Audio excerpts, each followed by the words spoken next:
名前で中国人にはいないっていう。しかも下の名前も韓国人のその名前よく使われてるって、それで全く中国人じゃないって感じなの。序章伝韓国人の弟子なんか取ったのかな。いやいやいないですよ。序章伝聞いたんですよ。この人知ってますかって、いや知らないよ。だけど瀬戸さんらしいよ。いや知らないですよって序章何回も序章伝よく知ってるのも香港行ったら必ず会いに来るんですよ。パスコ・デイビッドさんにも序章伝のことは聞いてますけど、すごいフランクな人で、外国人でもそのよそさんの弟子でも仲良くしてくれたらしいです。それを漏れ伝え聞くところによると、自分のところの弟子しかもうそんな仲良くしないとか、教えないとか、そういう人じゃなかったみたいですよ。そうでまあ序章伝の系列がその日本人に教えないというのはよくわかります。序章伝はイップマンが亡くなる直前まで面倒見てたイップマン大好きの一番大好きのお弟子さんですからね。ですから師匠の言うことをきっちり守ったら、それは日本人には教えないことになると思います。そう、彼は絶対日本人は教えない。でイップマンの言うこと全然聞かなかったのがうちの師匠の師匠です。日本人の税金取っとったんですけどね、へっちゃらで。だからイップマンの言うことはもう理屈に合わないわけで、勝手に取っとったらしいんですけどね。いや師匠の師匠ってそういう話結構出てるんですよ。当時、今教えながらそのある程度のその仕事を同じ師匠かな、うちの先生の後輩なんです、で自分の道場の生徒さん取っちゃうんですよ、自分のところで教えるって。それはダンケン・リョウの師匠が言ってた。彼はその言い方、要するに「ああこいつら何考えてんの?」ってイエプマンこんなイエプマンもそれでも怒らない。ああまあいいんじゃないですかってそういう感じ、だからイエプマンどのぐらい偉いってダンケンのようによく言ってたんですよ。まあ話また戻りして、で当時そういうふうにこう話したら、じゃあ分かりました、でじゃあお前のその先生手紙もし出してくれるならば、俺その手紙見てまあ分かった、二度も来ない。で結局彼、ある程度少し北京語できるじゃないですか。自分書いたと思うんですけどね、文章おかしい。まず中国人だと文章おかしいって、いくら関東省の人と会ってもおかしい。で一番文法は一緒ですからね、過去文法は。一番面白いのはその師匠の名前を間違ってる。自分の師匠の名前を間違ってるってあり得る。しかも本人書いて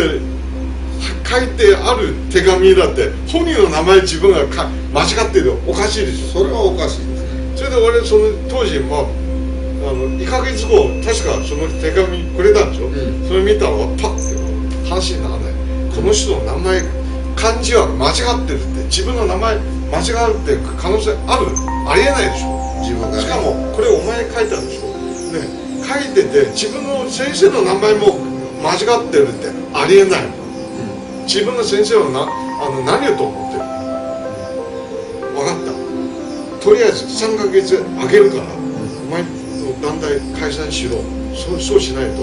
俺ヤクザ。分かりました、俺毎日ヤクザの、台湾マフィアのやり方、お前死ぬまで俺そばにいるって、そういうふうに確か現実はそんなことなかったわけですけどね、あっさりされてますから。いや本当に腹立つよね、その中国人やってる人間はそういう絶対許さないの、悪い弟子あったら普通の昔の師傅、達人にはおかしいけど、そういう関係だと殺すまで しちゃう、そうしないと自分の名誉、そういう関わり、わかりました。でボンボンボンでやってて、彼は当時生徒さん5、6人いたんですよ。で自分のね先生殴られて、しかも一切その技全く出ない、そしたらパッてみんな動いて、それで俺その殴るやめたっていうか、もしお前ら文句があったらね、その5、6人プラスそのペイシさんね、6、7人ぐらいあるんですよ。一緒に来い、おい今日英春拳の技絶対使わない、一緒に来い、一人いいから問題ないで、みんなビビってこう来ないんで、ただ今日は殴るって別に殴りたいって一切ない。今までまだ嘘を作ってもう聞いてるんでしょ、もう分かってるよね。それでも自分の先生カバーするって、それいや逆にこっちはお前らこう自分の先生に対してこんななんていうの、まあそこまでやってあげたいって、じゃあ分かった、これ二度も手出さない、もうとにかく3ヶ月あげるから団体解散して媒体一切出ないよ。それは意外に守ってるみたいですよね。そう、その辺を守ってくれるの。だから今までまあ裏でこうどのこのやってもまあいいや、まあ水面下でね。そうそうそう、だから言ってもしょうがないから、そういう人間ですからって、まあ別にそこまでこいつは人間と思わない、まあ別にいいんじゃないの、まあ自分の生活なんか入れなければどうでもいいんだよ。まあその系統が言えないという自分の直接の師匠が言えないという後ろめたさというのは、まあその自分の言動に原因があるということなんですよね。まあこのことをもう何十年、まあ、ほとんど人に、言ったことないですから。あの方の英春拳も微妙に太極拳英春拳だと思うんですよ。英春拳の技術じゃなくて、太極拳をこれまでやってきたやつで英春拳を理屈つけて、なんとこれは英春拳だって言ってるような英春拳だと思うんですね。目次まで教えてるっていう感じがある、まあ、感じっていうか、ちょうど行った時に目次ないですから、エアでこうやってるっていうか、こういうふうにやるってそうなっちゃうんですよ。そんな貧乏くさいことしちゃダメですよね。エアで目次やるなんてもう悲しい。全く嘘なんで、型もまだそこまでできてないって、型も全部終わったって、そんな短期間でってもうどうやって勉強できるって信じられない。なるほど。それでまあ、当時はそういうビデオも出てるんですから、それビデオ見ながらってこうやってると思うんです。まあ当時はもう YouTube ないですから、そういうもんでもなかったらそういうの伝わらなかったと思うんですけど、それとじゃあ N 氏はまた全然別で、支部まで作ってあげたのになんかインチキな教え方するから、そこのお弟子さんにちゃんとした技術が伝わらないということでいっぺん破門になったと、で破門解散になったと、だけどもうやめずにまだやってる。そうまだやってる、で何年前まあどうしても言うこと聞かないでウェブサイトも持ってますよね、自分とこ道場のね。そうでしかも知らないうちパッと見たら自分の名前出されてこう利用してるってそのどの子の中言ってて、じゃあまあある意味その警視より立ちが悪いですよね。そうでまた次々出てくるんだ、そういうやつが、まあ全く英春拳そのね分かってないのと、そこ 1,2 年でこう教えられるって、まあ、さらに勇気がいりますね。信じられないっていうか、で好きってそれ分かるんですよ、好きであればいくらでも教えられる。だけど正しくってこうしろよって、正直言ってやろうよ、嘘つかないでよってこう言ってもね聞かないんだよ。だからそういう人間一番最初から根本的にもうダメな人間だから、もう人間じゃない。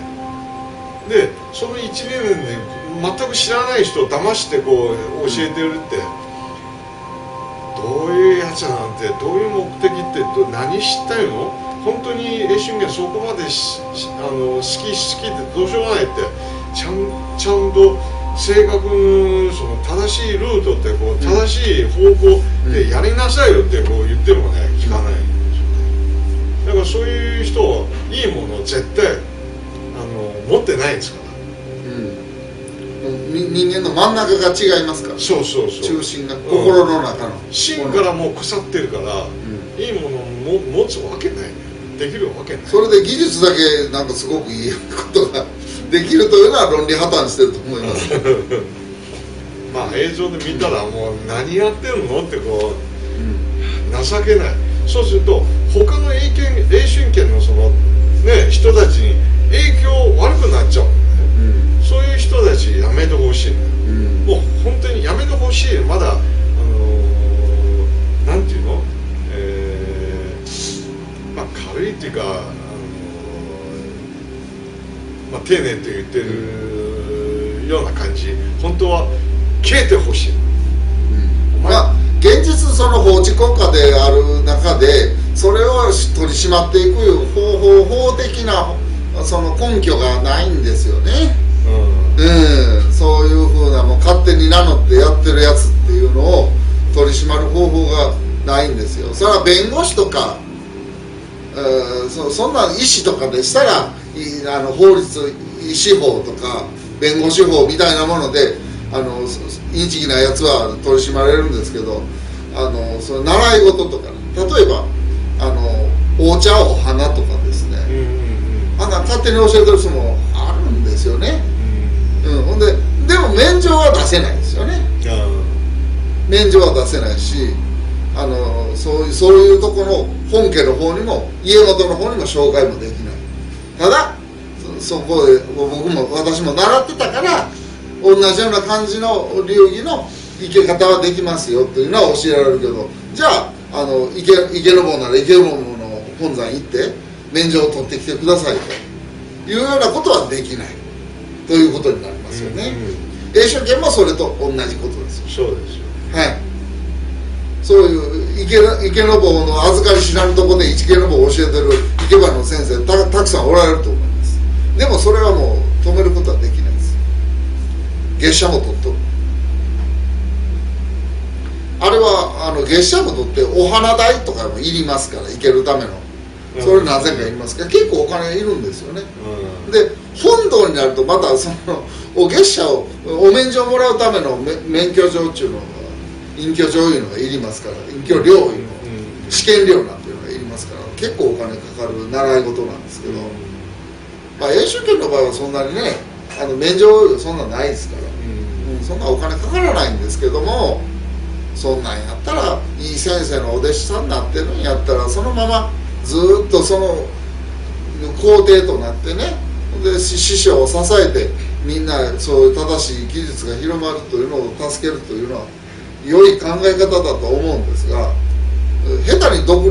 途半端で独立して技術が歪んでいく、そんなことよりずっといいと思うんですけどね。まあいろいろ今日は詳しいお話を聞けてよかったと思います。積年のいろいろ思いも鬱憤も言っていただいて気持ちはすっきりしたと思いますが、まだまだ日本の英春圏の中は問題山積でございます。で この YouTube ご覧の皆様がインチキ英春圏に引っかからないように心から願ってのメッセージとさせていただきます。今日はどうもありがとうございました。どうもありがとうございました。はい、それでは貴重なお話を伺うことができましたが、前日と前日で行われたチェン先生の講演の中でチェン先生がおっしゃってました。